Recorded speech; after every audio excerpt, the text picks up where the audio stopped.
बिस्मिल्लाहिर्रहमानिर्रहीम। रब्बि इश्रह ली सदरी व यस्सिर ली अमरी वहलुल उक़दतम मिन लिसानी यफ़क़हू क़ौली।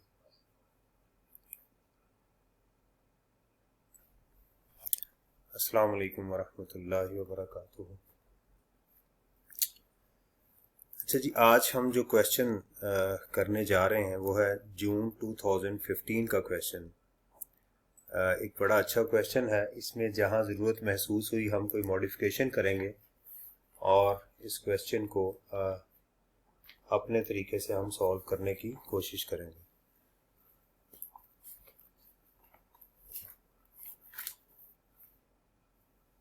अच्छा जी, इसमें जो सबसे पहले जो क्वेश्चन का हमारा तरीक़ेकार है वो वही कि हम इसकी पहले रिक्वायरमेंट को देखेंगे कि इसकी रिक्वायरमेंट्स क्या हैं, और फिर उसके बाद हम जो है वो क्वेश्चन को रीड करेंगे, उसके स्टाइल को देखेंगे और फिर डिसाइड करेंगे कि इस क्वेश्चन को हमने कैसे करना है। जी, खालिस लिमिटेड की इसकी हम रिक्वायरमेंट को देखते हैं। इसकी हमारे पास रिक्वायरमेंट है, under the provisions of income tax ordinance and rules made thereunder, compute the taxable income and net tax payable by or refundable to KL, ignore workers welfare fund, minimum tax, section 113 and ACT, show all relevant exemption, exclusion, reclassification and disallowances। तो 22 number का ये question था जी। अब इसको जरा इसका हम एक वर्टिकल रिव्यू लें। Khalis limited a listed company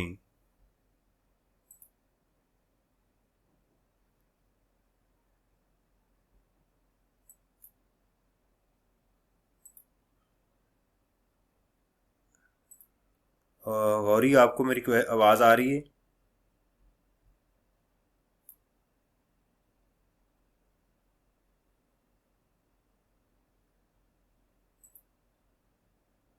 hello,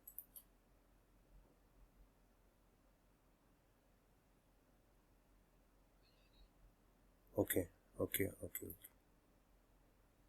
अच्छा जी, तो इसमें सबसे पहले हमारा वही एक स्टाइल होगा कि हम पहले, ठीक है, थैंक यू। पहले सबसे पहले कि हमारी कंसर्न क्या है उसको हम देखेंगे। तो हमारी जो कंसर्न है वो है लिस्टेड कंपनी। जी जी,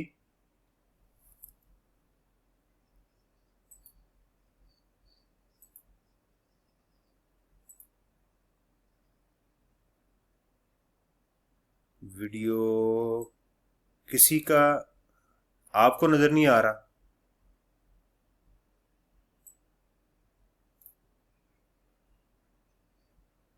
चल, अच्छा जी, तो इसके अंदर सबसे पहले तो हमारी लिस्टेड कंपनी है, तो इसकी जो सप्लाई होगी उसका इम्पैक्ट क्या होगा कि हमारी जो लिस्टेड कंपनी है उसकी जो सप्लाई है वो एनटीआर में चली जाएगी, सबसे पहला तो। उसके बाद business of manufacturing, supply and export. उसके बाद एक टिपिकल हमें उसका profit and loss account given है जो कि ट्रेडिशनल क्वेश्चन में होता है। उसके बाद उन्होंने सेल्स की हमें डिटेल बता दी, gross sale includes, cost of sales include, बहुत ही कम उसने एडजस्टमेंट इसमें दी। एडमिन एंड सेलिंग एक्सपेंसेस की उसने हमें डिटेल बता दी, फाइनेंशियल चार्जेस की उसने हमें डिटेल बता दी, और अदर इनकम इंक्लूड्स, और उसने उसके बाद रिक्वायरमेंट बता दी। तो ये एक वर्टिकल रिव्यू से हमें कुछ आइडिया हुआ कि इस क्वेश्चन में तकरीबन देखें कॉस्ट ऑफ ग्रॉस सेल की इंफॉर्मेशन भी मौजूद है इसके अंदर, उसने बता दी, कॉस्ट ऑफ सेल की भी, एडमिन एंड सेलिंग एक्सपेंसेस की, फाइनेंशियल, ये सारी इंफॉर्मेशन उसने बता दी। अब हम ये फैसला करेंगे कि हमने क्वेश्चन को यहाँ से स्टार्ट करना है या इनको पहले हम जो एक्सपेंसेस हैं उसको एडजस्ट करेंगे। It depends upon the information of the sales, के सेल्स में हमें क्या इंफॉर्मेशन प्रोवाइड की गई। अब देखिए कि सेल्स को अब हम डिटेल से देखते हैं। सबसे पहले जब आप प्रॉफिट एंड लॉस अकाउंट को देखें तो उसमें देखें कोई ऑड आइटम तो नहीं पड़ी हुई, कोई ऐसी आइटम आपको यहीं से नज़र आ जाए जो कि आपको लगे कि उसके ऊपर कोई प्रोविजन एप्लीकेबल है, तो उसको देखेंगे। ठीक है, इसको दोबारा ज़रा एक नज़र हम देखते हैं। Listed company is primarily engage in the business of manufacturing, supply and export of wide range of products. ये आ गया हमें जी, एक्सपोर्ट में भी डील कर रही है, तो यहाँ से कुछ आइडिया हो गया कि ये डाइवर्सिफिकेशन में होगी। ये KL also render services both locally and international market, और ये भी वो इंटरनेशनल मार्केट में भी काम कर रही है। हो सकता है इसका मतलब इसमें कोई फॉरेन सोर्स इनकम भी हो इसकी। Following information has been extracted from KL's record for the year ended 31st। ये हमारे लिए इंपॉर्टेंट हो गया कि इसका जो टैक्स ईयर है ये नॉर्मल नहीं बल्कि स्पेशल है। तो ये हमारा स्टार्ट कहाँ से होगा, 1 Jan X4 से। तो इसको हमने ज़रा नोट करना कि कौन सी इन्फॉर्मेशन है जो हमारी डोमेन में आ रही है और कौन सी इन्फॉर्मेशन हमारी डोमेन से बाहर है, उसको देखना पड़ेगा। तो हमने इसकी देखा कि प्रॉफिट एंड लॉस अकाउंट के अंदर जो उसने हमें उसका एक्सट्रैक्ट दिया, उसके अंदर कोई खास ऐसी बात मौजूद नहीं है। अब आ जाए कॉस्ट ऑफ सेल के ऊपर कि कॉस्ट ऑफ सेल के अंदर क्या इंफॉर्मेशन मौजूद है। सॉरी, ग्रॉस सेल के अंदर कहता है जी 50.2% of the gross sale are related to goods exported to countries in Europe and USA। अच्छा, जब ये बात ये करता है तो हमें नॉर्मली जब सेल्स में एक्सपोर्ट गिवन हो, सेक्शन 154 की इंफॉर्मेशन गिवन हो, तो हमें इसके बॉटम के ऊपर नोट्स को एक दफ़ा पढ़ लेना चाहिए, राइट। ये जो है ना एडिशनल नोट्स जो होते हैं वो होते हैं रिक्वायरमेंट से थोड़ा सा ऊपर, ये देखें जो उसने इंक्लूड के साथ नहीं दिए हुए। यहाँ कहीं हमें देख लेना चाहिए कि क्या उसने यहाँ कोई ऑप्शन दी है ऑप्ट करने की। ये ना हो कि हम सारा क्वेश्चन कर मारें और बाद में एंड पे पता चले कि इसने तो ऑप्शन आउट ऑफ FTR ले ली हुई थी, राइट। अच्छा, अब ये देखें कि यहाँ पर उसने सिर्फ एक हमें इंफॉर्मेशन बताई है, वो है सेक्शन 147 की। जब 147 की इंफॉर्मेशन हो तो हमें देखना पड़ेगा क्या उसने रिक्वायरमेंट में इसके डिफॉल्ट सरचार्ज पूछा हुआ है।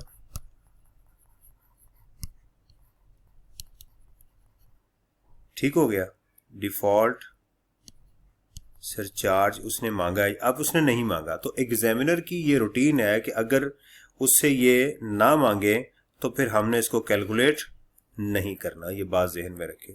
Although the information of section 147 is provided in the exam, लेकिन एग्जामिनर की ये रूटीन है कि वो देखता है कि उससे ये इंफॉर्मेशन मांगी जा रही है या नहीं मांगी जा रही।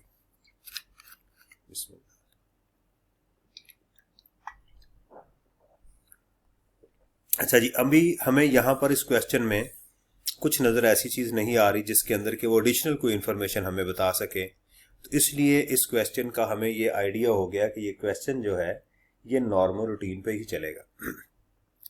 अच्छा, यहाँ मैं आपको एक बड़ी ज़बरदस्त बात बताऊं। लेट्स सपोज के आप गलती से आपने एक्सपेंसेस से क्वेश्चन स्टार्ट कर दिया, आप क्वेश्चन करते जा रहे हैं और यही समझ रहे हैं कि सेल जो है डाइवर्सिफाइड है, और बाद में आपको पता चला कि ये सेल जो है डाइवर्सिफाइड नहीं है कहीं किसी सेंटेंस में, तो आपने परेशान नहीं होना, आपकी वर्किंग डिस्टर्ब नहीं होगी। क्यों?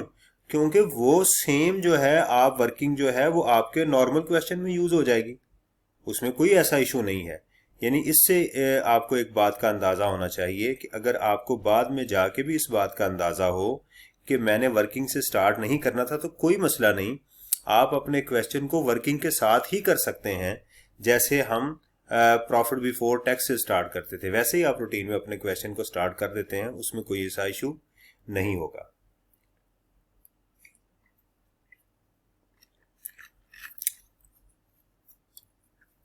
अच्छा जी,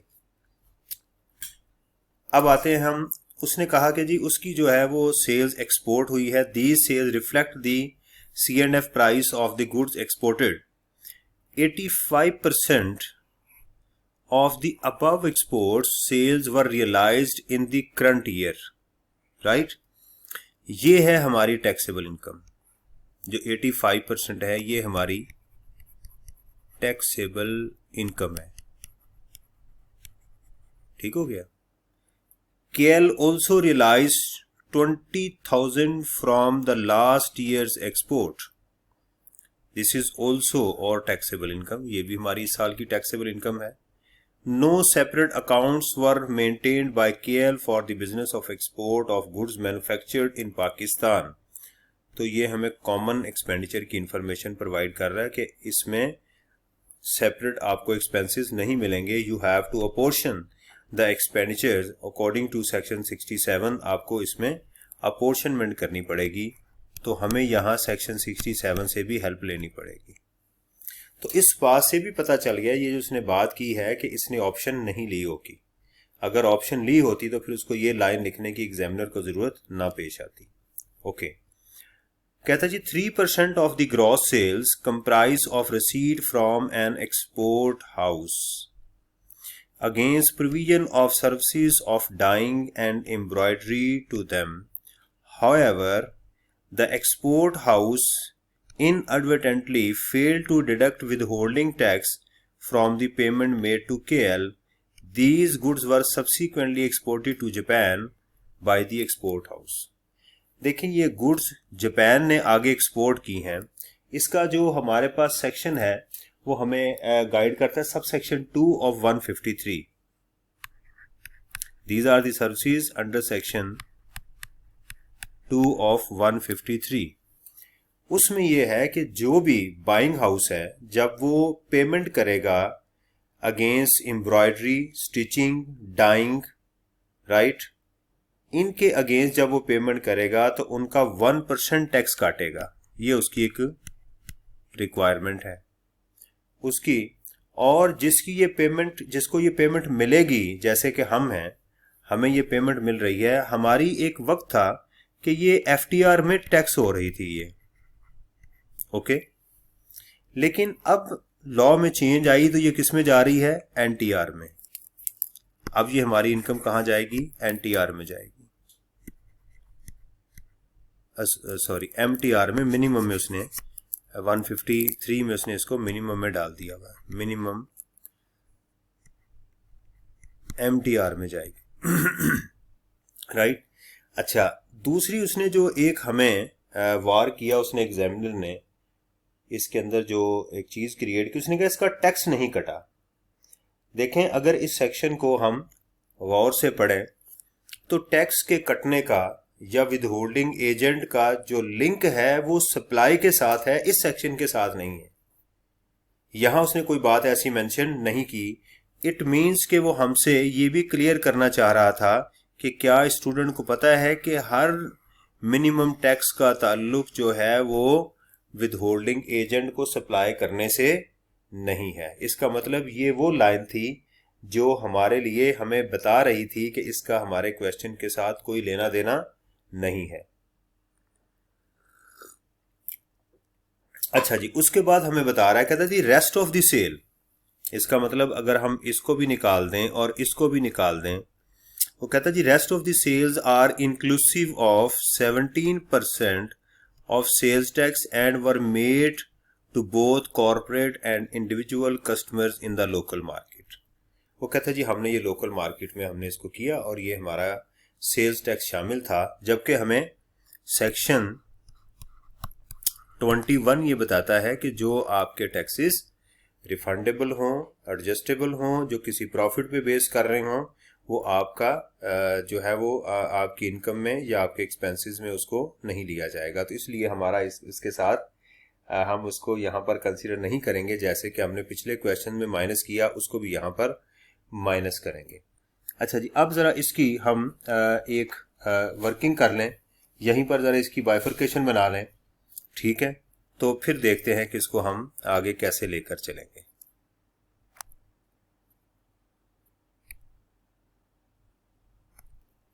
जी, हमारे पास आ गई व्यू में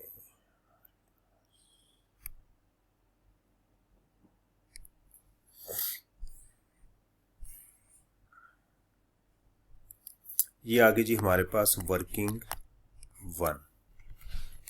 वर्किंग 1 में हम क्या करने जा रहे हैं जी? कि हम सेल्स की जो डिटेल है उसको करने जा रहे हैं। सेल्स एनालिसिस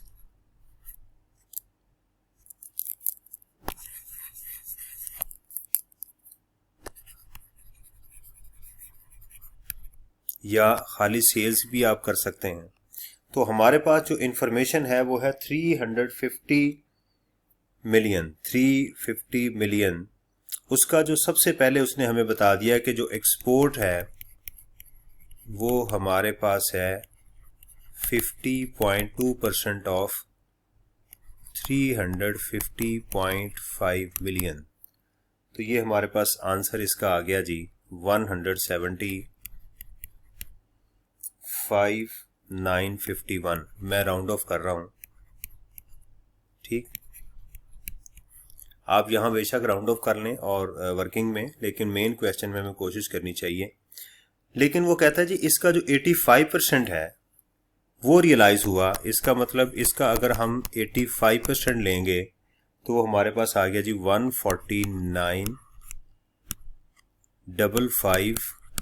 क्योंकि टैक्स इसी पे कटा होगा इसलिए ये हमारी टैक्सेबल इनकम आ जाएगी। अच्छा, उसके बाद वो कहता है कि जनाब ये 20 मिलियन हमारा पिछले साल भी, वो भी हमें इस साल रियलाइज हुआ है। इसका मतलब एक्सपोर्ट के अंदर हमारी जो टोटल टैक्सेबल सेल आ जाएगी वो आ जाएगी 169,558। ये हमारे पास आ जाएगी। तो हमारे पास एक डिटेल। दूसरी उसने हमें बताई सर्विसेज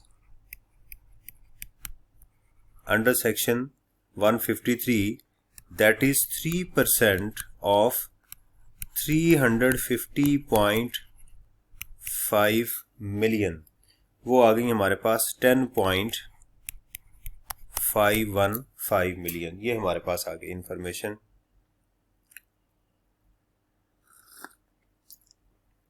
अच्छा जी, फिर वो कहता है जी बाकी जो सेल है, जो हमारी लोकल सेल हो रही है एनटीआर में, वो जो है वो कहते हैं जिसका बैलेंस है। अब देखें, अगर हम इन दोनों अमाउंट्स को इसमें से माइनस कर दें तो हमारे पास क्या बचेगी? बैलेंस फिगर बचेगी। तो आपको एनी हो एग्जाम के अंदर ये इंफॉर्मेशन यहां पर शो कर देनी चाहिए कि 350.5 मिलियन माइनस ये दोनों अमाउंट जो है आपकी, इसको आप यहां से लेस कर दें। दैट इज आपकी आ जाएगी 175 के प्लस 10.5 के करके, इस तरह से आप, तो आपके पास यहां पर जो इंफॉर्मेशन आएगी वो आ जाएगी 164 मिलियन, 164,034। ये आपके पास, तो इस तरह से आपकी जो टोटल सेल आएगी वो आ जाएगी 350 की डिटेल आपके पास पूरी होगी। तो पहली चीज तो हमें ये पता चली कि एग्जामिनर ने हमें सेल्स की जो डिटेल है वो फुल प्रोवाइड की है इस अमाउंट की, कुछ बाकी नहीं बचा जिसको हम आगे कंसीडर करें। चलें जी, हम जरा इसको देखते हैं। अब सवाल ये पैदा होता है कि क्या ये अमाउंट मैं अपनी कैलकुलेशन में लूंगा? ये मेरी आ गई अमाउंट एफटीआर की,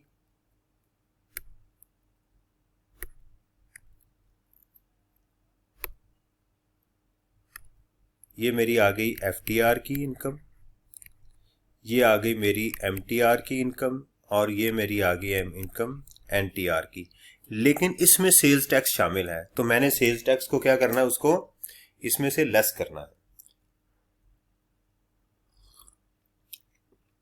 अब आपने क्या करना है कि ये अमाउंट जो है वो कितनी है, 117%। इसको अगर आप डिवाइड कर दें 1.17 के साथ तो आपके पास जो अमाउंट आएगी वो आ जाएगी 140,200। तो इसका मतलब हमारे पास अब जो जिसको हमने अमाउंट को जो कंसीडर करना है वो हमारे पास तीन अमाउंट्स आ गई, ए एक्सपोर्ट, बी सर्विसेज, और सी मेरी एनटीआर की इनकम विदाउट सेल्स टैक्स। इसको जब हमने ऐड किया तो हमारे पास जो अमाउंट टैक्सेबल निकल आई, टैक्सेबल सेल्स आ गई without sales tax, that is 326 667। अच्छा, यहाँ पर मेरा ख्याल है कि हमें सेल्स टैक्स का टैक्सेबल का वर्ड यूज़ नहीं करना चाहिए। ठीक है, हमें बस लिख देना चाहिए sales net of sales tax, ये कहना चाहिए ग्रॉस सेल। उसकी मैं वजह अभी बताता हूँ। Gross sale net of GST. उसकी वजह क्या है? देखें, हमने जो इस साल प्रोडक्शन की है ना, जो और प्रोड्यूस करने के बाद जो सेल की है वो ये वाली है, लेकिन हमारी जो एफटीआर की टैक्सेबल अमाउंट है वो ये वाली है। This is the taxable amount. जितने भी आपको क्वेश्चन हैं, शायद एक दो क्वेश्चन आपको ऐसे मिलेंगे जिसमें इस तरह की डिटेल गिवन हो कि जिसके अंदर हमारी प्रोडक्शन कुछ और हो रही है एफटीआर में और टैक्सेबल अमाउंट डिफरेंट आ रही है। नॉर्मल क्वेश्चन के अंदर वो यही कहता है कि जनाब ये जो अमाउंट है, the same amount was realised during the period, तो यही हमारी टैक्सेबल होगी और यही हमारी जो है वो अपॉर्शनमेंट में यूज होगी। लेकिन इस क्वेश्चन में क्या हो रहा है कि ये अमाउंट पिछले साल से आ रही है और 85% अब आएगी और इसका 25% अगले साल जाके हमारी टैक्सेबल इनकम में ऐड होगा। इसका मतलब ये हुआ कि जब हम अपनी कैलकुलेशन करेंगे, एक्सपेंडिचर को अपॉर्शनमेंट करेंगे अंडर सेक्शन 67, तो उस वक्त हम ये फिगर यूज करेंगे। लेकिन जब हम टैक्सेशन में जाएंगे,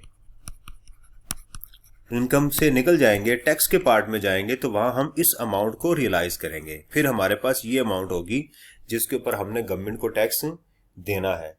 तो ये पहला हमारा हिस्सा था जो हमने सॉल्व किया। यहां तक अगर आपका कोई क्वेश्चन हो तो मेरे से आप पूछ सकते हैं।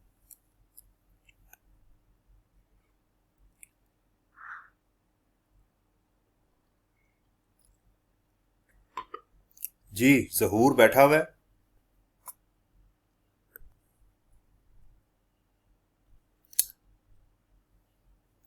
जी हाँ, क्योंकि हमारे जो एक्सपेंसेस हुए हैं वो टोटल इस अमाउंट पे आ रहे हैं। इस वक्त हमारा जो प्रॉफिट एंड लॉस अकाउंट के एक्सपेंसेस है ना, वो तो इस पे आए हुए हैं। अंडरस्टैंड? तो हमारी जो अपॉर्शनमेंट होगी वो 175 पे होगी, लेकिन टैक्सेबल इनकम में जाके टैक्स के अंदर जाके सिर्फ वहां ये अमाउंट यूज होगी 169। ये वो वाहद पहला क्वेश्चन अब मैं आपको करवा रहा हूं जिसके अंदर एफटीआर की प्रोडक्शन और है और उसकी टैक्सेबल इनकम और है। जी चलें जी आगे। चलें जी, उसके बाद हम चलते हैं जी अपने क्वेश्चन नंबर वर्किंग नंबर 2 की तरफ। उसमें हमें क्या बताया जा रहा है? तो वो आगे जी कॉस्ट ऑफ सेल कहता है जी, cost of sales include freight of 500,000 paid in respect of transportation of goods to above export house. वो कहता है जी, इस जो 5 लाख रुपया है वो इस एक्सपोर्ट हाउस के लिए फ्रेट की पेमेंट की गई। अब पेमेंट कैसे की गई? पहली बात तो ये है कि फ्रेट का इस बात से ताल्लुक है ही नहीं कि वो कैश में पे की जाए या बैंकिंग चैनल के थ्रू पे की जाए। इसका मतलब ये हुआ कि हमें उसकी जरूरत नहीं है। लेकिन अच्छा, सवाल ये है कि क्या ये एडमिजिबल है या नहीं? The answer is yes. ये सेक्शन 21 इसकी इजाजत देता है कि ये आपका एडमिजिबल एक्सपेंस है। तो फिर इंफॉर्मेशन क्यों प्रोवाइड की? इसलिए क्योंकि ये हमारा स्पेसिफिक एक्सपेंस है। अलाउ तो है, टैक्स बेस भी यही है, लेकिन ये हमारा किसी खास एक्टिविटी के साथ इसका ताल्लुक है। तो लिहाजा हमें क्या करना पड़ेगा कि हम इसकी वर्किंग बनाएंगे और इसको कॉस्ट ऑफ सेल में से माइनस कर देंगे। तो चलें जी, हम इसकी जो वर्किंग 2 बना रहे हैं वो हम लिखते हैं cost of cell.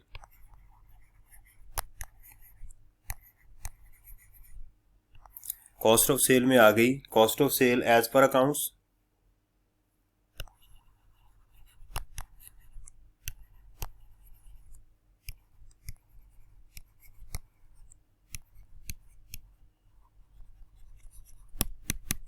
that is 245 million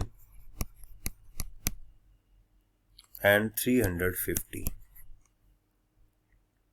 और इसमें से हम लेस कर देंगे ट्रांसपोर्टेशन या फ्रेट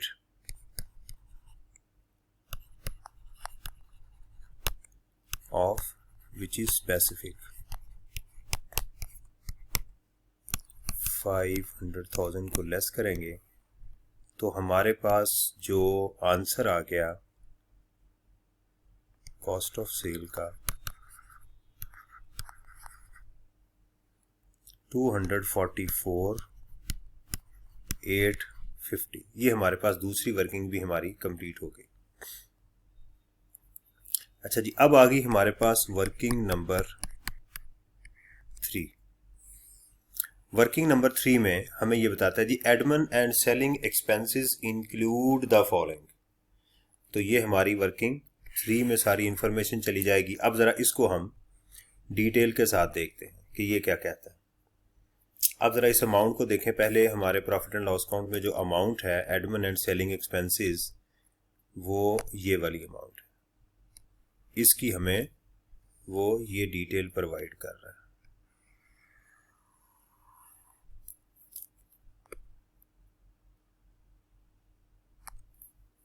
अच्छा जी, अब देखें इसमें वर्ड किस पे फोकस करना है, इंक्लूड, क्योंकि वो कहता है इसमें ये चीज शामिल है। Number 1, ocean freight of ₹4.7 million, clearing and forwarding expenses of ₹480, no withholding tax was deducted from these payments.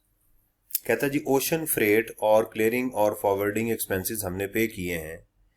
आप मुझे बताएं, पहली बात तो ये मेरा आप लोगों से क्वेश्चन है, मुझे रिप्लाई करें कि क्या ये अलाउ है या नहीं है। टैक्स नहीं काटा, क्या ये अलाउ है या नहीं है।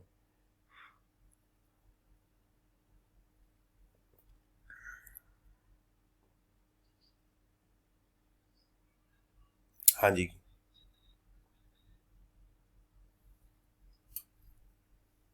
उस पे टैक्स कटना चाहिए।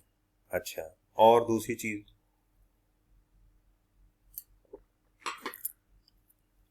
क्या पहली बात यह है कि क्या लॉ ने कोई इसकी एक्सेप्शन बताई हमें सेक्शन 21 में कि अगर आप किसी को पेमेंट कर दें विदाउट डिडक्शन ऑफ टैक्स और आप उसका टैक्स ना काटें। सवाल तो ये है ना कि सेक्शन 21 में हमें जी फ्रेट के अंदर जो है वो सोने फ्रेट में कैश की एग्जेम्पशन है, या आप कैश में पे कर सकते हैं, या टैक्स की भी एग्जेम्पशन है।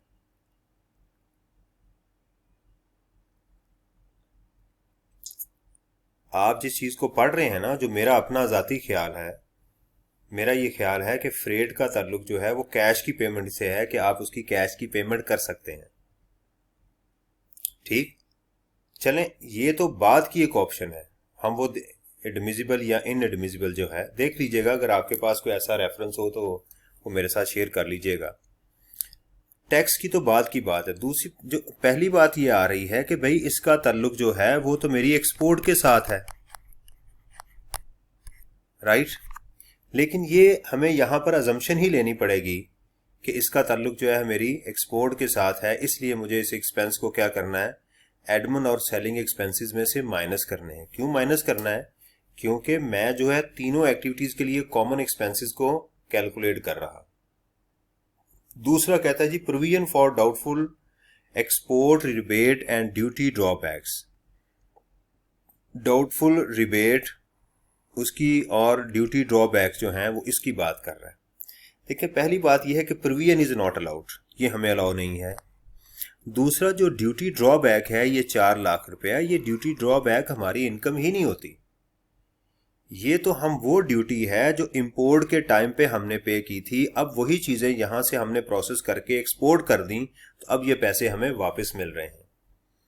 ठीक, दूसरी चीज, अगर इसको समझा भी जाए कि ये हमारी इनकम है, तो इसको हम यही ट्रीट नॉर्मली करते हैं कि ये हमारे एफटीआर के एक्सपेंसेस की रिवर्सल पड़ी है, और एफटीआर में चूंकि एक्सपेंसेस अलाउ ही नहीं होते, उसका ट्रीटमेंट ही नहीं होता, तो इसका मतलब यह है कि इन दो अमाउंट्स का हमारे साथ कोई ताल्लुक नहीं होगा। तो इसका मतलब इसको भी हमें उसमें से माइनस करना पड़ेगा और इस अमाउंट को भी हमें उसमें से माइनस करना पड़ेगा। Legal expenses of 1 million in respect of dispute over territorial rights वो कहता है जी टेरिटोरियल राइट्स के ऊपर कोई उसका डिस्प्यूट हुआ, उसके एक्सपेंसेस उन्होंने पे किए हैं। सेक्शन 21 हमें ये बताता है कि जनाब आप वो एक्सपेंसेस जो वायोलेशन ऑफ द लॉ के अगेंस्ट हों वो आप माइनस नहीं कर सकते। लेकिन इसकी तो कोई नेचर का नहीं पता कि हमने वायोलेशन की है या नहीं की। ये तो कोई टेरिटोरियल राइट्स की बात कर रहा है कि उसके एक्सपेंसेस जो हैं वो उसके अंदर शामिल हैं। इसका मतलब है कि ये हमें अलाउ होने चाहिए। इसका मतलब इसका यहाँ पर कोई ताल्लुक नहीं होगा। दूसरी बात कि क्या ये एक्सपेंसेस हमें किसी खास एक्टिविटी में हमने यूज किए तो फिर भी माइनस कर सकते थे, ऐसी भी कोई इन्फॉर्मेशन नहीं। तो हमें अजम्पशन क्या लेनी चाहिए कि ये एक्सपेंसेस कॉमन है, पूरे बिजनेस पे यूज हो रहे हैं, इसलिए हम इसको, और अलाउ भी हैं, दो कोई रीजन नहीं, इसलिए हम इसको माइनस नहीं करेंगे। उसके बाद कहते हैं जी 3 million paid in respect of an unsuccessful marketing campaign. तो उसने उन्होंने जो कैंपेन की उसमें पे किया। तो भाई ये तो किसी लॉ ने कभी हमें नहीं मना किया कि आप मार्केटिंग कैंपेन करें तो उसको माइनस कर दें। हाँ, इसके साथ अगर ये वर्ड होता कि ये जो मार्केटिंग कैंपेन थी इसका इम्पैक्ट 3 सालों तक चलेगा, इस साल तो हमें कुछ नहीं मिलेगा लेकिन अगले 2 सालों में इसके हमें बेनिफिट्स मिलने शुरू हो जाएंगे, तो फिर हम इसको सेक्शन 24 में ले जाके इनटेंजिबल करते और यहां से इसको हम क्या करते, ऐड बैक करते, माइनस करते और इसकी जो अमोर्टाइजेशन है उसको ले जाते। तो चूंकि इसकी कोई और इन्फॉर्मेशन नहीं तो हम इसको खुद से जो है वो कैपिटल एक्सपेंडिचर ट्रीट नहीं करेंगे और इसको माइनस भी नहीं करेंगे, और लॉ ने भी अभी कभी इसको नेगेट नहीं किया, लिहाजा इसका भी हमारे क्वेश्चन में कोई लिंक नहीं होगा। लेकिन क्वेश्चन में शो जरूर करेंगे क्योंकि उसकी रिक्वायरमेंट है कि शो और रेलेवेंट एक्सक्लूजन एंड एग्जेम्पशंस। उसके बाद कहता है जी 800,000 incurred for the acquiring a long term business contract expected useful life of 10 year. ये है सेक्शन 24 का कैपिटल एक्सपेंडिचर जो है हमारे पास मौजूद है, उसको हमने एडमन में ऐड किया हुआ है, तो इसको यहां से हम माइनस करेंगे और बाद में उसको क्या करेंगे, अमोर्टाइज कर देंगे। ₹2 million contributed to a foreign pension fund. ये एग्जाम में नहीं लिखा हुआ, ये खालिद साहब ने खुद इसके अंदर जो है ये मेंशन किया हुआ है कि assume to be export related and therefore inadmissible. उन्होंने इसको माइनस इसलिए किया हुआ है कि ये स्पेसिफिक इसको ट्रीट किया हुआ है और कहा कि ये हम इसको यहां से माइनस कर देंगे। उसके बाद है जी sales tax of 950 paid in respect of entertainment and courier charges related to KL's business. No input tax credit was allowed to KL in respect of such expenditure. ये एक क्वेश्चन पहले भी था, आई थिंक सो, शायद वो mega था या वो स्टैंडर्ड इंडस्ट्रीज का था, उसमें भी ये पॉइंट आया था कि हमारी जो सेल्स टैक्स जो है जो हम क्लेम नहीं कर सकते, जो किसी ना एडजस्ट कर सकते हैं, तो वो हमारी कॉस्ट का हिस्सा बन जाएगा। सेक्शन 21 ने हमें कोई इसमें डिसअलाउ करने का नहीं कहा और एग्जामिनर की भी यही रूटीन है कि वो इसको अलाउ करता है, इसलिए इसका भी हमारे क्वेश्चन में कोई ट्रीटमेंट नहीं होगा। चलें जी, अब हम वर्किंग फाइनेंशियल चार्जेस को एडजस्ट करते हैं कि उसमें हमारे पास क्या अमाउंट थी। तो admin and selling expenses, admin and selling expenses as per accounts,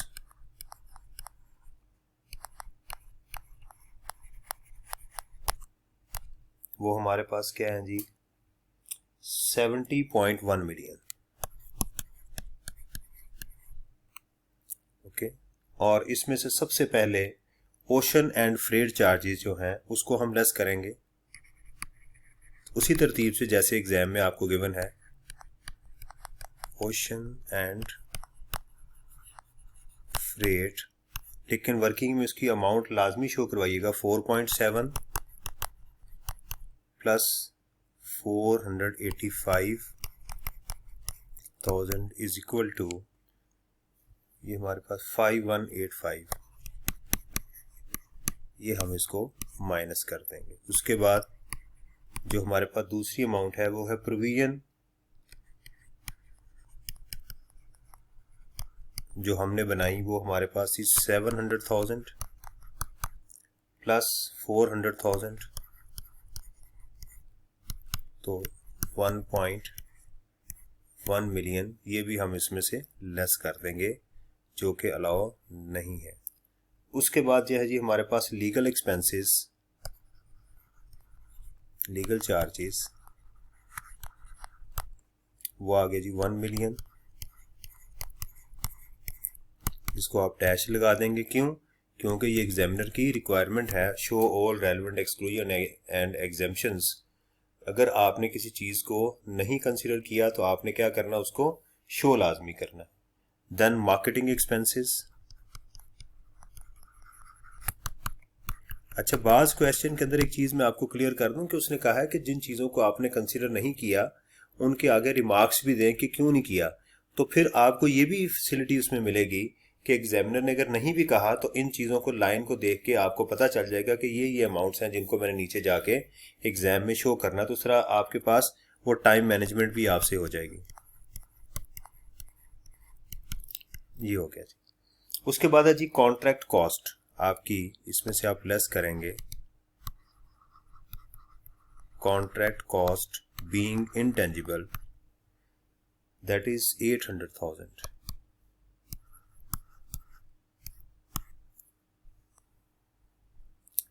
then है जी हमारे पास इसके बाद फॉरेन पेंशन फंड,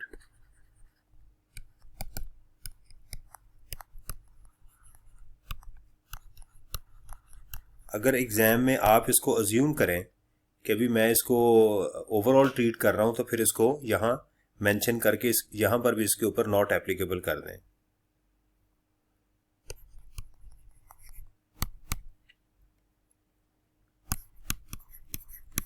अब सवाल यह है कि इसकी एग्जम्पशन आपने कहाँ लिखनी है एग्जाम में, ये आप यहां इसकी एग्जम्पशन लिखेंगे, assumed related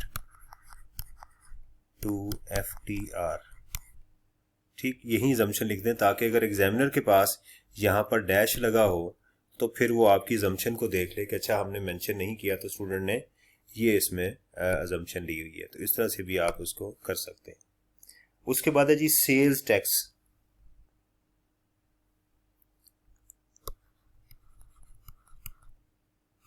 नॉट एडजस्टेबल, ये है जी 950,000, इसको भी डैश लगा देंगे आप। अच्छा, एक बात याद रखें, वर्किंग के अंदर एग्जामिनर के यूज करता है ये, तो आप भी के और एम यूज कर सकते हैं, लेकिन यहाँ नहीं के लिखना, यानी इस अमाउंट को आपने ऐसे नहीं एग्जाम लिखना 5185 के, ये नहीं काम करना आपने। वर्किंग के अंदर जहां उसकी शो कर रहे हैं वहां शो कर दें, लेकिन मेन में ना ये प्लीज शो करें। उसके बाद है जी हमारी आ जाएगी इसमें से लेस अमोर्टाइजेशन। मैंने आपको लास्ट टाइम कहा था कि जो डिप्रिसिएशन और अमोर्टाइजेशन है उसको हम बाद में माइनस करेंगे, लेकिन ये इस क्वेश्चन में हमें अच्छा खासा पता चल रहा है स्टार्ट के अंदर ही कि ये इसमें प्रॉफिट्स हैं और पिछले सालों के कोई लॉसेस भी गिवन नहीं, तो लिहाजा हम बड़ी आसानी के साथ जो है उसका 800 का जो उसकी लाइफ है उस सॉरी अमोर्टाइजेशन ऐड होगी, उसका जो इम्पैक्ट है उसमें ऐड करेंगे। ठीक हो गया।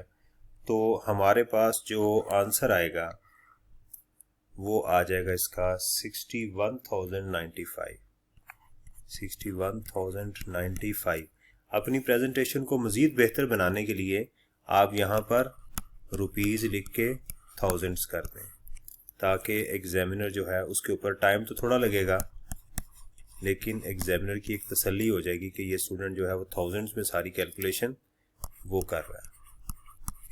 ठीक है जी, और उसके दरमियान में आप उसको के लगा रहे हैं। ये होगी जी हमारी एडमिन और सेलिंग की। उसके बाद आगे हमारे पास फाइनेंशियल चार्जेस इंक्लूड।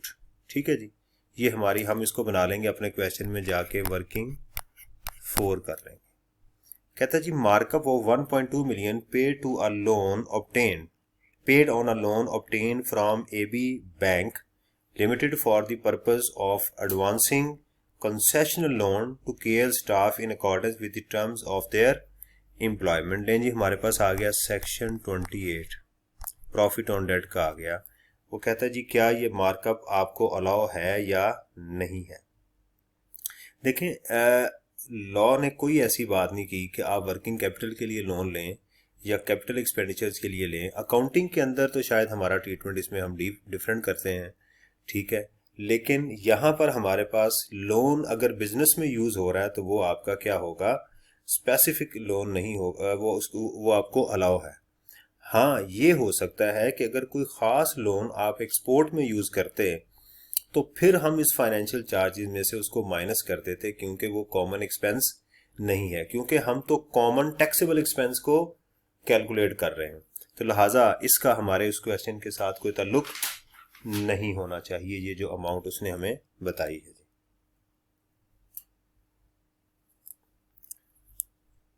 तो ये इट्स ओके, ये ठीक है।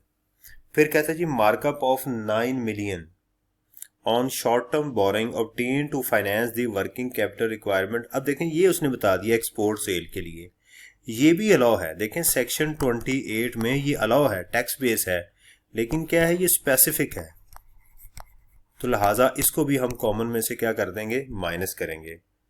उसके बाद कहता है जी ₹2150 charge by banks for the collection of export proceed, तो ये भी हमारे लिए क्या है, स्पेसिफिक है। तो लिहाजा कितनी अमाउंट्स, एक ये वाली अमाउंट उसमें से माइनस कर देंगे और एक ये अमाउंट माइनस करेंगे, तो हमारे पास जो आंसर आ जाएंगे वो कॉमन एक्सपेंसेस वो भी आ जाएंगे। लें जी हम वर्किंग बनाते हैं 4।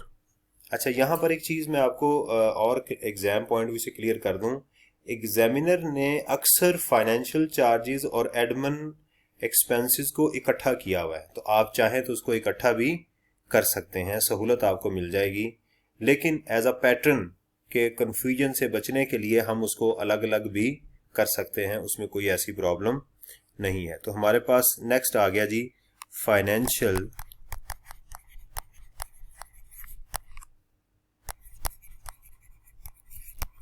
Charges rupees in 1000। तो एज पर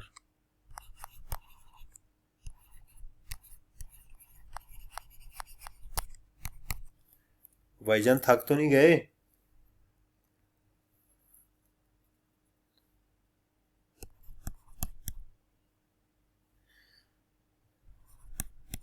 और जहूर थक तो नहीं गए सोने।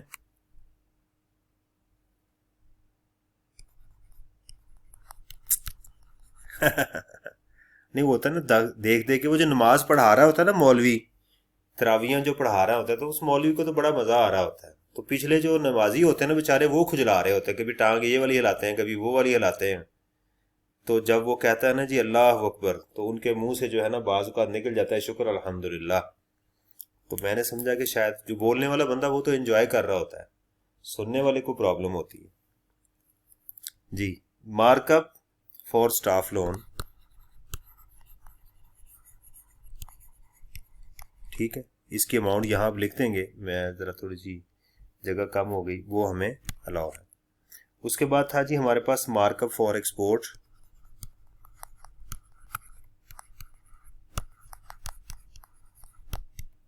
दैट इज 9 मिलियन, वो इसमें से हम लेस कर देंगे। और उसके बाद था हमारे एक्सपोर्ट चार्जेस, वो भी स्पेसिफिक है 2.15 मिलियन। तो ये हमारे पास जो आंसर आ गया जी 4.365 मिलियन, ये भी हमारे पास वो हो गया जी। उसके बाद आ गया जी हमारे पास अदर इनकम इंक्लूड्स, तो इसकी हम वर्किंग बना लेंगे 5। अच्छा मैं ये प्लान कर रहा हूँ कि इंशाल्लाह नेक्स्ट वीक से हम सेल्स टैक्स शुरू कर देंगे, और इसके जो बाकी टॉपिक्स हैं ना इनकम टैक्स के, वो मैं वीडियो बना के तो CFE की वेबसाइट पे भेज दूंगा, तो आप वो देखते रहिएगा, क्योंकि इसकी इंशाल्लाह इस हफ्ते में जितनी प्रैक्टिस मैक्सिमम हो सकी न्यूमेरिकल्स की कर लेंगे। एक तरह का रिवीजन सेशन भी चल रहा है हमारा, जो हमने पढ़ा था उसकी रिवीजन भी हो रही है। तो मेरे जहन में यही आया कि अब हम सेल्स टैक्स को प्रॉपर मोड से स्टार्ट कर दें नेक्स्ट वीक से इंशाल्लाह। अच्छा जी, अब जो हमारे यहां तक कोई क्वेश्चन हो तो मेरे से आप पूछ लें, अगर है तो कोई, फिर आगे चलते हैं।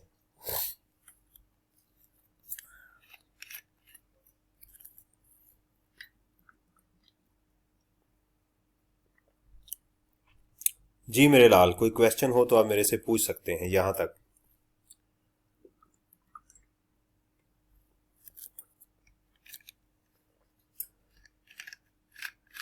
जी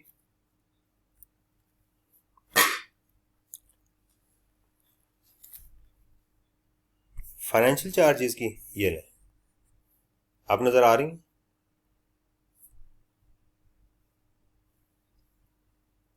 हाँ जी, इसका प्रिंट स्क्रीन ले लें आप। ये जो वर्किंग नहीं नजर आ,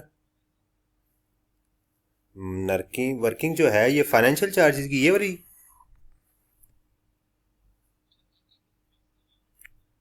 ये कुछ भी नजर नहीं आ रहा ये। अब ठीक नजर आ रहा है? अच्छा जी, अब ये फाइनेंशियल चार्जेस की वर्किंग नजर आ रही है आपको?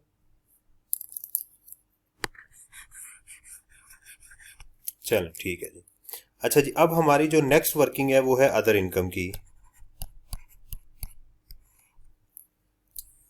अब उसकी जरा डिटेल को हम देखते हैं। वो कहते हैं जी, other income includes the following. उसमें जो अमाउंट हमारे पास मौजूद है अदर इनकम की 25 मिलियन। कहता जी, exchange gain of ₹2 million, this gain was related to the export sale. देखें जी, जो ऊपर हमारे पास सेल है 50.2% और उसका 85% जो हमें रियलाइज हुआ है वो रुपीज में ही तो गिवन है क्वेश्चन में, राइट? यानी ये तो नहीं है ना कि उसने डॉलर में दिया हुआ तो हम उसको ट्रांसलेट कर रहे हैं। तो जाहिर बात है कि ये ऑलरेडी उसके अंदर तो आ चुका हुआ है। इसका मतलब ये है कि हम इसको दोबारा तो टैक्स नहीं करने जा रहे, तो ये हमारी फिर अदर इनकम का हिस्सा नहीं होगा। पहली बात तो ये है कि हमें इसको अदर इनकम में से निकाल देना चाहिए, क्योंकि ये ऑलरेडी एफटीआर में टैक्स हो चुका हुआ है। आगे चलते हैं। Export rebate of 3.9 million and duty drawbacks of 1.6 million, ये हमें मिले हुए हैं इसके अंदर।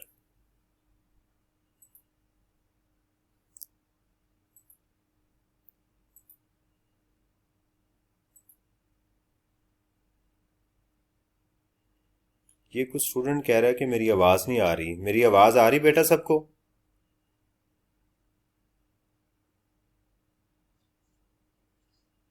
एक मैसेज आया हुआ है। अच्छा चलें ठीक है, एक मैसेज आया हुआ था कि वॉइस इशू आ रहा है। चलें। अच्छा, एक्सपोर्ट रिबेट वो कहता है जी हमारे पास जो है वो 3.9 मिलियन है और ड्यूटी ड्रॉबैक है 1.6 मिलियन। ये पहले भी मैं आपको बता चुका हूँ कि ये हमारी इनकम है ही नहीं, ठीक है? या तो इसको हम एग्जेम्पशन में लेकर जाएंगे या हम इसको इनकम ही ट्रीट नहीं करेंगे। इसका मतलब इसको भी अदर इनकम में से माइनस करेंगे, इसको भी अदर इनकम में से माइनस करेंगे। आगे कहता है जी, fee of ₹10 million received under an agreement from enterprises in Bahrain in consideration for the use of KL's design, patent and scientific knowledge. ये देखें, ये पॉइंट जो मेगा लिमिटेड के अंदर भी ये पॉइंट टच हुआ था, सेम यही पॉइंट था कि जिसमें उसको फॉरेन रॉयल्टी मिली हुई थी। अगर ये फॉरेन रॉयल्टी जो है ये प्रॉपर बैंकिंग चैनल के थ्रू आपको मिलेगी अंडर सेकंड शेड्यूल, तो ये क्या हो जाएगी? एग्जेम्प्ट हो जाएगी। तो ये बताया गया this amount was directly transferred into bank account in Pakistan. अच्छा, अब देखें, वो कहता है जी, no direct expenditures was incurred in relation to this income. ये एक पॉइंट को जरा नोट करने वाला है कि उसने ये बात हमें क्यों बताई। देखें, अगर ये बात ना बताता तो फिर हमें एक्सपेंडिचर को इसके अगेंस्ट अपोर्शन करना पड़ना था। इसको हम बेच, तो हमारे पास कितनी इनकम आ जाती? एक होती हमारी एफटीआर की इनकम अपोर्शनमेंट के लिए, एक होती हमारी एमटीआर की, एक होती हमारी एनटीआर की, और वो जो अदर इनकम है ना उसमें से इस इनकम को भी एग्जेम्प्ट इनकम का भी हमें एक हेड बनाना पड़ता। तो फिर हम इसके अगेंस्ट इसको भी करते। वो कहता है जी, इसके अगेंस्ट कोई हमारा एक्सपेंस नहीं हुआ। इसका मतलब ये है कि जब हम अपोर्शनमेंट करेंगे तो इस अमाउंट को वहां पर एक्सक्लूड कर देंगे। ठीक हो गया? ये उसकी उसने रीजन बता दी। अच्छा जी, नेक्स्ट चलते हैं जी। वो कहता है जी KL is also engaged as a commission agent by M limited. ये जो है उसमें कमीशन एजेंट बन गया, M लिमिटेड ने उसको वो बना दिया हुआ इसके अंदर। A renowned communication company in Pakistan, उसका ये एजेंट है। KL remitted 50 million to its principal, यानी हमारी कंपनी ने 50 मिलियन अपने प्रिंसिपल को भेज दिया। M limited after retaining of 4.3 million on account of commission. ये आ गया जी हमारा सेक्शन 233। ठीक है, यहां पर एक डिफरेंस ऑफ ओपिनियन है, मैं आपको समझाता हूं। However, M Limited mistakenly collected advance tax from KL's only on 3.6 million। अच्छा देखें, हमारा जो 233(3) सेक्शन है उसमें जो सब सेक्शन 1 है, सब सेक्शन 2 है, सब सेक्शन 2A है, इसके ऊपर जब वो बात करता है ना सब सेक्शन 1 के ऊपर, वो कहता है कि अगर किसी को कमीशन मिले गवर्नमेंट एजेंट, गवर्नमेंट से, पंजाब फेडरल गवर्नमेंट से, प्रोविंशियल गवर्नमेंट से, लोकल गवर्नमेंट से, कंपनी से, तो वो उसका टैक्स काटेंगे। हम तो उसमें फॉल नहीं कर रहे, हम तो 1 में फॉल नहीं कर रहे, राइट। उसके बाद वो 2 की बात करता है कि अगर आपको कोई कमीशन मिले और आप उस कमीशन को क्या करें कि पूरी की पूरी ट्रांसफर ना करें, बल्कि उसमें से अपनी जो अमाउंट आपने एजेंट प्रिंसिपल के बिहाफ पे कलेक्ट की है, मैं किसी का एजेंट हूं और सारी रिसीट भी मैं ही ले रहा हूं, तो मैं जब वो रिसीट लेने के बाद अपने प्रिंसिपल को अमाउंट रिमिट करूं और उसमें से अपनी कमीशन रिटेन कर लूं, तो मुझे क्या करना है कि अपने प्रिंसिपल को इसका टैक्स भी साथ भेजना है। ये कलेक्शन की बात हो गई, ठीक, ये उसने बता दिया। यानी सब सेक्शन 1 डिडक्शन की बात कर रहा है, सब सेक्शन 2 जो है वो कलेक्शन की बात कर रहा है। आगे 2A जो है वो गालबन एडवर्टीजमेंट का है, उसका हमारे साथ ताल्लुक नहीं है। इसके बाद जो फर्दर वो 2 सेक्शन में जाके बताता है कि सेक्शन 1 और सेक्शन 2A दोनों जो इनकम है ये MTR में जाएगी, मिनिमम होगी उनके लिए, जो टैक्स कटेगा वो उनके लिए मिनिमम होगा। लेकिन उसने सेक्शन सब सेक्शन 2 को नहीं डिस्कस किया इधर। अब सुने, इससे मुराद ये है कि सब सेक्शन 2 में उसने वर्ड यूज किया है एडवांस टैक्स का। उसने कहा ये एडवांस होगा। तो लॉ की जो रीडिंग है हमें ये बताती है कि हमारा ये टैक्स क्या होना चाहिए, ये इनकम किस में जानी चाहिए, NTR के अंदर जानी चाहिए, मिनिमम टैक्स में नहीं जानी चाहिए, क्योंकि लॉ ने 1 और सब सेक्शन 1 और सब सेक्शन 2A को तो मिनिमम में कह दिया, 2 की उसने बात नहीं की। लेकिन इसके अंदर जो ओपिनियन है मैं आपको बताता हूं, ओपिनियन ये दी जा रही है कि जो 1 है ना, असल में 2 उसी का हिस्सा है, ये दोनों एक ही सेक्शन है। असल में मोड बताया जा रहा है कि अगर कोई साहब को मिलेगी, उसकी कमीशन मिल जाए, तो उसका टैक्स काट लिया जाएगा, जो प्रिंसिपल है उसका टैक्स काटेगा। लेकिन अगर जो एजेंट है वो अपनी अमाउंट जब प्रिंसिपल को भेजे उसी में से अपनी कमीशन रख ले, तो वो जो उसको पैसे रिमिट करेगा अपने प्रिंसिपल को, उसके साथ वो अपना टैक्स भी उसको देगा, कलेक्शन होगी। तो कहते हैं कि असल में कोई ये नई बात नहीं है, ये भी MTR में ही जाएगा, अंडरस्टैंड। उसकी बेसिस के ऊपर फिर हम इसको कहां पर लेके जा रहे हैं, इसके अंदर MTR में इसको भी हम कंसिडर कर रहे हैं, राइट। लेकिन अगर आपके पास कोई इसका कोई केस स्टडी हो, किसी का कोई केस लगा हो, कोई रेफरेंस हो, तो वो मेरे से शेयर कर सकते हैं। तो इसको हम फिलहाल कहां लेके जा रहे हैं, MTR के अंदर, ठीक होगी बात। इसका मतलब ये है कि उन इनकम के साथ एक ये इनकम भी हमारे पास वो आ गई, ये एग्जेम्प्ट इनकम आ गई, ये रिबेट्स आ गए, तो इनके साथ उन एक्सपेंसेस का फिलहाल ना इसके साथ कोई ताल्लुक है ना इनके साथ कोई ताल्लुक है, इसका एग्जामिनर ने खुद हमें बता दिया। तो ऊपर जो हमारे पास इनकम है उसके साथ साथ हमारी ये वाली इनकम भी बन गई। उसके बाद कहता है जी capital gain on sale of 30,000 shares in blue limited, a listed company, at a price of 120 per share. उसने उसमें किया KL purchase these shares of 5 years back at a cost of 35 per share.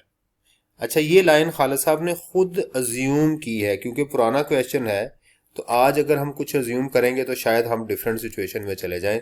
तो हम इसको 2020 लेके ही consider कर रहे हैं कि ये जो सिक्योरिटीज हैं, ये जो शेयर्स हैं लिस्टेड कंपनी के, ये 1 जुलाई 2013 से पहले एक्वायर नहीं किए गए, क्योंकि अगर ये शेयर्स 1 जुलाई 2013 से पहले एक्वायर किए जाते तो फिर ये एग्जेम्प्ट हो जाते। लेकिन हम अज्यूम कर रहे हैं कि ये डेट उसके बाद की है, क्योंकि हमें एक्स वगैरह दिया गया एग्जाम में, तो अज्यूम करेंगे चूंकि 5 साल का टाइम है, इसलिए यहाँ पर खालिद साहब ने खुद स्टूडेंट के लिए रहनुमाई कर दी कि हम अजम्पशन लेंगे। वैसे इस अजम्पशन को जाके हमें टैक्सेशन में लेना चाहिए।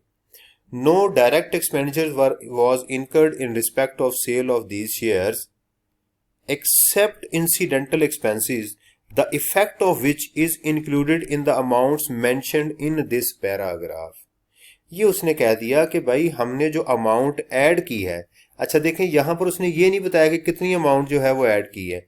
वो कहता है कि हमने ये किया कि 120 माइनस 35 मल्टीप्लाइड बाय 30,000, इसके इम्पैक्ट को इनकम फ्रॉम अदर में लिया हुआ है। ये उसका बताने का मकसद है, इसके अलावा कोई और एक्सपेंसेस नहीं। इसका मतलब जब हम अपोर्शनमेंट का टेबल बनाएंगे तो हम इनमें से किसी को भी कंसीडर नहीं करेंगे उस अपोर्शनमेंट के टेबल में। लेकिन सवाल वही पैदा होता जो मैंने आपको पहले बताया था कि हमें अदर इनकम को एग्जाम में कैलकुलेट कर देना चाहिए। क्या हमें अदर इनकम की 100% इंफॉर्मेशन बता दी गई या नहीं, या कुछ बचा तो नहीं। अगर बचेगा तो उसको फिर हम अदर इनकम में डाल देंगे। लेकिन एग्जामिनर का वो भी ट्रेंड क्या है कि उसको अदर इनकम में नहीं बल्कि कहाँ लेकर जाता है, वो उसको बिजनेस के अंदर ही इनकॉर्पोरेट कर रहा है। लेकिन जी हमारी वर्किंग आ गई अदर इनकम की। इसको कंप्लीट करने के बाद हम एक ब्रेक करेंगे और उसके बाद फिर क्वेश्चन की तरफ प्रॉपर आएंगे। लेकिन जी अब हमारे पास अदर इनकम कितनी आ गई एज पर अकाउंट्स, ये हमने कर दिया जी rupees as per accounts 25.85 million, 25.85 million. और इसमें से एडजस्टमेंट करनी है एक्सचेंज गेन,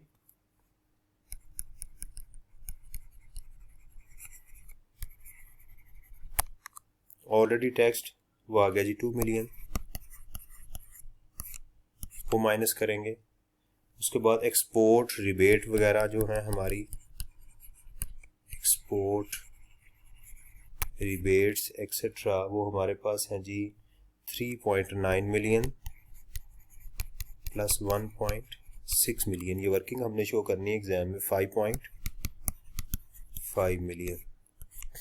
उसके बाद है जी हमारे पास रॉयल्टी जो कि एग्जेम्प्ट है, foreign royalty receive through proper banking channel, ये एग्जेम्प्ट हो गई। इसमें अब लिख दें, सॉरी हाँ माइनस किया, एग्जेम्प्ट यहाँ पर लिखते हैं। उसके बाद हमारे पास आ गई जी कमीशन, ठीक है, वो चूंकि एक सेपरेट ब्लॉक में जा रही है एमटीआर में, उसको भी यहाँ मेंशन कर दें आप। ये मैंने आपको रेफरेंस बता दिया कि इसको आप देख सकते हैं। अगर आपके पास कोई केस हो कि उन्होंने इसको एडवांस में लिया हो तो वो भी किया जा सकता है। उसके बाद है जी हमारे पास कैपिटल गेन, क्योंकि ये तो बिजनेस का हिस्सा ही नहीं है। 30,000 इंटू 120 माइनस 35, तो 2550, तो हमारे पास नेट आ गया जी 1.5 मिलियन। ये हमारी ये भी एनटीआर की इनकम आ गई। नहीं जी अब ज़रा ब्रेक से पहले मैं आपको सारी दोबारा डिटेल जो है वो बता दूं कि हमारे पास बेसिकली ये इंफॉर्मेशन थी। अब इसको दोबारा एक दफ़ा मैं रिव्यू करूं। इसकी उसने हमें 100% डिटेल बता दी, ठीक हो गया। उसके बाद कॉस्ट ऑफ सेल में से सिर्फ 5 लाख रुपया ऐसा था जो कि एक स्पेसिफिक बाइंग हाउस के रिगार्डिंग था, वो हमने यहाँ से माइनस कर दिया। उसके बाद हमारे पास उसने एडमिन एक्सपेंसेस जो थे हमने वो भी एडजस्ट कर लिए, फाइनेंशियल चार्जेस को भी हमने टैक्स बेस में कन्वर्ट कर लिया और कॉमन में। उसके बाद जो अदर इनकम थी उसके अंदर जो था वो हमारे पास 1.5 मिलियन ये बच गया हुआ है, एक ये बचा, और इसमें से एक और इनकम गालबन हमारी भी निकली है 4.3 मिलियन की। ठीक है, तो अब हम जो है वो ये करेंगे कि ये वाले जो एक्सपेंसेस है ना, एक, ठीक है, इसको तो कॉस्ट ऑफ सेल में नहीं लेकर जाएंगे, यानी इसकी जो बाइफरकेशन होगी वो इन्हीं में होगी। लेकिन ये जो एक्सपेंसेस आएंगे ना हमारे, ये वाले, इसको हम क्या करेंगे, फिर सेल्स में भी अज्यूम करेंगे, और यहां पर ये जो एक्सपेंसेस ये वाले आ रहे हैं उनके अंदर भी हम इसको स्प्लिट कर देंगे। यानी ये जो नीचे बॉटम पे इनकम पड़ी है, तो इस तरह हमारी जो इनकम है वो तकरीबन 3 इनकम हमने यहाँ पर देखी थी, ये आ जाएंगी, और 2 इनकम जो है हमारी ये वाली आ जाएंगी। इस तरह हमारी 5 तरह की इनकम आएगी, जिसके अंदर ये एक्सपेंसेस इनके अंदर हो जाएंगे, और ये वाले हमारे एक्सपेंसेस जो हैं ये 5 के अंदर 5 इनकम के अंदर जो है वो एडजस्ट हो जाएंगे। ठीक है जी, तो ब्रेक करते हैं 15 मिनट की। ब्रेक के बाद आने के बाद इसकी हम अपोर्शनमेंट करेंगे, उसकी टैक्सेशन करेंगे, और टैक्सेशन के अंदर एक ऑल्टरनेट वे से हम इसकी कैलकुलेशन करेंगे कि जैसे खालिद साहब ने कैलकुलेशन की, अगर इसको थोड़ा सा और सिंपल करना चाहें तो हम कैसे कैलकुलेट कर सकते हैं। ठीक है जी, तो दुआओं में याद रखिएगा। वर्किंग